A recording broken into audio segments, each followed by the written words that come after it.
राधे राधे मेरे प्यारे भाइयों बहनों माताओं व बंधुओं, संस्कार की बातें चैनल में आपका स्वागत है। बंधुओं, आज त्रिपुष्कर योग शनिवार के दिन मैं आपके लिए लाई हूँ शनि देव की कथा। बंधुओं, जो मनुष्य भी शनिवार के दिन शनि देव की इस कथा को सुनते हैं, उन पर शनि देव अपनी कृपा बरसाते हैं। बंधुओं, उन पर शनि ग्रह संबंधी दोष खत्म हो जाते हैं, उन पर शनि पीड़ा बिल्कुल भी नहीं रहती। जो शनिवार के दिन शनि देव की इस कथा को सुनते हैं।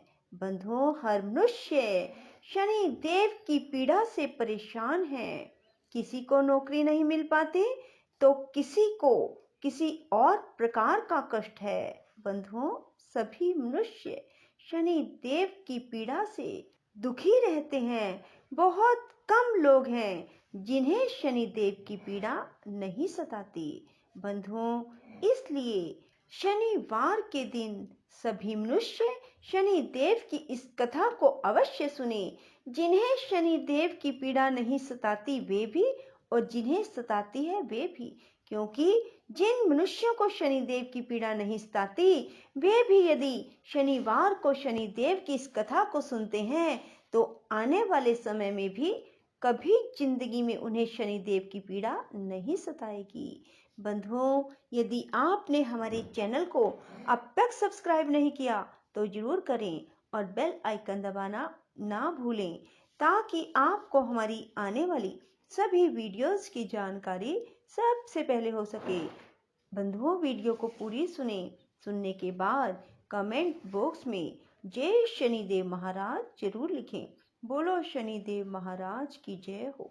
एक समय सूर्य, चंद्रमा, मंगल, बुध, बृहस्पति, शुक्र, शनि, राहु और केतु, इन नव ग्रहों में विवाद हो गया कि हम में सबसे बड़ा कौन है। जब आपस में कोई निश्चय ना हो सका तो सब देवराज इंद्र के पास गए।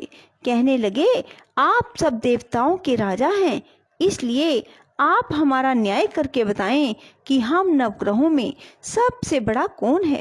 राजा इंद्र इनका प्रश्न सुनकर घबरा गए और कहने लगे, मुझ में सामर्थ्य नहीं कि किसी को छोटा और बड़ा बताऊं। मैं अपने मुख से कुछ नहीं कह सकता। हाँ, एक उपाय हो सकता है। इस समय पृथ्वी पर राजा विक्रमादित्य बहुत बड़ा न्याय करता है। आप सब जाकर उनसे फैसला करा लो। यह सुनकर सभी देवता चलकर भूलोक में राजा विक्रमादित्य की सभा में आकर उपस्थित हुए और अपना प्रश्न राजा के सामने रखा। राजा उनकी बात सुनकर बड़ी चिंता में पड़ गए कि मैं अपने मुख से किसको बड़ा और किसको छोटा बताऊं। जिसको छोटा बतलाऊंगा वही क्रोध करेगा। परंतु उनका झगड़ा निपटाने के लिए राजा ने एक उपाय सोचा और उसने सोना, चांदी, कांसा, पीतल, शीशा, रांगा, जस्त, अभ्रक और लोहे धातुओं के 9 आसन बनवाए। सब आसनों को क्रम से, जैसे सोना सबसे पहले, लोहा सबसे पीछे बिछाए। इसके पश्चात राजा ने सब ग्रहों से कहा, आप सब अपने अपने आसनों पर बैठ जाएं। जिसका आसन सबसे आगे वह सबसे बड़ा, जिसका आसन सबसे पीछे वह सबसे छोटा जाने। क्योंकि लोहा सबसे पीछे था वह शनिदेव का आसन था, इसलिए शनिदेव ने समझ लिया कि राजा ने मुझे सबसे छोटा बना दिया। इस पर शनि को क्रोध आया और उसने कहा कि राजा, तू मेरे पराक्रम को नहीं जानता। सूर्य एक राशि पर 1 महीना, चंद्रमा 2.25 दिन और मंगल 1.5 महीना, बृहस्पति 13 महीने, बुध और शुक्र 1 महीना, राहु और केतु दोनों उल्टे चलते हुए केवल 18 महीने रहते हैं। परंतु मैं एक राशि पर 2.5 और 7.5 साल तक रहता हूँ। बड़े बड़े देवताओं को भी मैंने भीषण दुख दिया है। राम जी को 7.5 आई तो वनवास हो गया, रावण को आई तो राम और लक्ष्मण ने सेना लेकर लंका पर चढ़ाई कर दी। रावण के कुल का नाश कर दिया। हे राजा, अब तुम सावधान रहना। राजा कहने लगे, जो भाग्य में होगा देखा जाएगा। उसके बाद अन्य ग्रह तो प्रसन्नता के साथ चले गए, परंतु शनिदेव बड़े क्रोध के साथ वहां से सिधारे। कुछ काल व्यतीत होने पर जब राजा को साढ़े साती आई तो शनिदेव घोड़ों का सौदागर बनकर अनेक सुंदर घोड़ों सहित राजा की राजधानी में आए। राजा ने सौदागर के आने की खबर सुनी तो अपने अश्वपाल को अच्छे अच्छे घोड़े खरीदने की आज्ञा दी। अश्वपाल ऐसे अच्छे नस्ल के घोड़े देखकर उनका मूल्य सुनकर चकित हो गया। तुरंत ही राजा को खबर दी। राजा उन घोड़ों को देखकर एक अच्छा सा घोड़ा चुनकर उस पर सवारी के लिए चढ़ा। राजा के पीठ पर चढ़ते ही घोड़ा जोर से भागा। घोड़ा बहुत दूर एक बड़े जंगल में जाकर राजा को छोड़कर अंतर्ध्यान हो गया।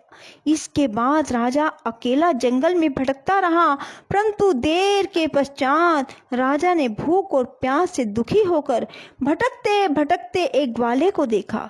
ग्वाले ने राजा को प्यास से व्याकुल देखकर पानी पिलाया। राजा की उंगली में एक अंगूठी थी, वह उसने निकालकर प्रसन्नता के साथ ग्वाले को दे दी। शहर की ओर चल दिया। राजा शहर में पहुंचकर एक सेठ की दुकान पर जाकर बैठ गया। अपने आप को उज्जैन का रहने वाला अपना नाम बीका बतलाया। सेठ ने उसको कुलीन मनुष्य समझकर जल पिलाया। भाग्यवश उस दिन सेठ की दुकान पर बिक्री बहुत बढ़ गई। सेठ उसको भाग्यवान पुरुष समझकर भोजन कराने के लिए अपने साथ ले गया। भोजन करते समय राजा ने एक आश्चर्य की बात देखी कि खूंटी पर हार लटक रहा है और वह खूंटी हार को निगल रही है। सेठ को कमरे में हार ना मिला तो उसने यही निश्चय किया कि सिवाय बीका के और कोई कमरे में नहीं आया। अवश्य ही उसी ने हार चोरी किया है। 5-7 आदमी इकट्ठे होकर उसको फौजदार के पास ले गए। फौजदार ने उसको राजा के सामने उपस्थित कर दिया और कहा, ये आदमी तो भला प्रतीत होता है, चोर नहीं मालूम होता, परंतु सेठ का कहना है कि इसके सिवाय कोई घर में आया ही नहीं। अवश्य ही इसने चोरी की है। तब राजा ने आज्ञा दी कि इसके हाथ पैर काटकर चौरंगिया किया जाए। राजा की आज्ञा का तुरंत पालन किया गया। बीका के हाथ पैर काट दिए गए। कुछ काल के बाद एक तेली उसको अपने घर ले गया। बीका कोलू पर बैठा हुआ अपनी जुबान से बैल हाँकता रहा। कुछ वर्षों में शनि की दशा समाप्त हो गई। एक रात को वह वर्षा ऋतु के समय मल्हार राग गाने लगा। उसका गाना सुनकर उस शहर के राजा की कन्या उस राग पर मोहित हो गई और दासी को खबर लाने के लिए भेजा कि शहर में कौन गा रहा है। दासी सारे शहर में फिरती फिरती क्या देखती है कि एक तेली के घर में चुरंगिया राग गा रहा है। दासी ने महल में आकर राजकुमारी को सब वृतांत सुना दिया। बस उसी क्षण राजकुमारी ने यह प्रण कर लिया, चाहे कुछ हो मुझे इस चौरंगिया के साथ विवाह करना है। माता ने कहा, पगली यह क्या बात कह रही है, तुझको किसी देश के बड़े राजा के साथ परनाया जाएगा। कन्या कहने लगी, माताजी मैं अपना प्रण कभी नहीं तोड़ूंगी। माता ने चिंतित होकर यह बात राजा को बताई। जब महाराज ने भी आकर समझाया, मैं अभी देश देशांतर में अपने दूत भेजकर सुयोग्य रूपवान बड़े से बड़े गुणी राजकुमार के साथ तुम्हारा विवाह करूंगा, ऐसी बात तुमको कभी नहीं विचारनी चाहिए। कन्या ने कहा, पिताजी मैं अपने प्राण त्याग दूंगी, परंतु दूसरे से विवाह नहीं करूंगी। इतना सुनकर राजा ने क्रोध से कहा, यदि तेरे भाग्य में ऐसा ही लिखा है तो जैसी तेरी इच्छा हो वैसा ही कर। राजा ने तेली को बुलाकर कहा, तेरे घर में जो चुरंगिया है उसके साथ मैं अपनी कन्या का विवाह करना चाहता हूँ, अपने घर जाकर विवाह की तैयारी करो। राजा ने उसी समय राजकुमारी का विवाह चुरंगिया विक्रमादित्य के साथ कर दिया। रात्रि को शनिदेव ने विक्रमादित्य को सौंप दिया, राजा देखो मुझको छोटा बतलाकर तुमने दुख उठाए। राजा ने क्षमा मांगी। शनिदेव ने प्रसन्न होकर विक्रमादित्य को हाथ पैर दिए। तब राजा ने कहा, महाराज मेरी एक प्रार्थना स्वीकार करें, जैसा दुख आपने मुझे दिया किसी को भी ना देना। शनिदेव ने कहा, तुम्हारी यह प्रार्थना स्वीकार है। जो मनुष्य मेरी कथा सुनेगा या कहेगा उसको मेरी दशा में कभी किसी प्रकार का दुख नहीं होगा। जो नित्य ही मेरा ध्यान करेगा और चींटियों को आटा डालेगा, उसके सब मनोरथ पूर्ण होंगे। इतना कहकर शनिदेव अपने धाम को चले गए। राजकुमारी की आंख खुली, उसने पति के हाथ पांव देखे तो बड़ा आश्चर्य हुआ। राजा ने अपना समस्त हाल कहा कि मैं उज्जैन का राजा विक्रमादित्य हूँ। यह बात सुनकर राजकुमारी अत्यंत प्रसन्न हुई। प्रातः काल राजकुमारी से उसकी सखियों ने पूछा तो उसने अपने पति का समस्त वृतांत कह सुनाया। सब ने प्रसन्नता प्रकट की और कहा कि ईश्वर ने आपकी मनोकामना पूर्ण कर दी। जब उस सेठ ने यह सुनी तो सेठ विक्रमादित्य के पास आया और उसके पैरों में गिरकर क्षमा मांगने लगा। आप पर मैं चोरी का दोष लगाया, आप मुझको जो चाहे दंड दें। राजा ने कहा मुझ पर शनिदेव का कोप था, इसी कारण यह सब दुख मुझको प्राप्त हुआ। इसमें तुम्हारा कोई दोष नहीं, तुम अपने घर जाकर अपना कार्य करो। सेठ बोला मुझे तभी शांति होगी जब आप मेरे घर चलकर प्रीतिपूर्वक भोजन करेंगे। राजा ने कहा जैसी आपकी मर्जी वैसा ही करें। सेठ ने अपने घर जाकर अनेक प्रकार के भोजन बनवाए और राजा विक्रमादित्य को प्रीति भोज दिया। जिस समय वे भोजन कर रहे थे, एक अत्यंत आश्चर्य की बात सबको दिखाई दी।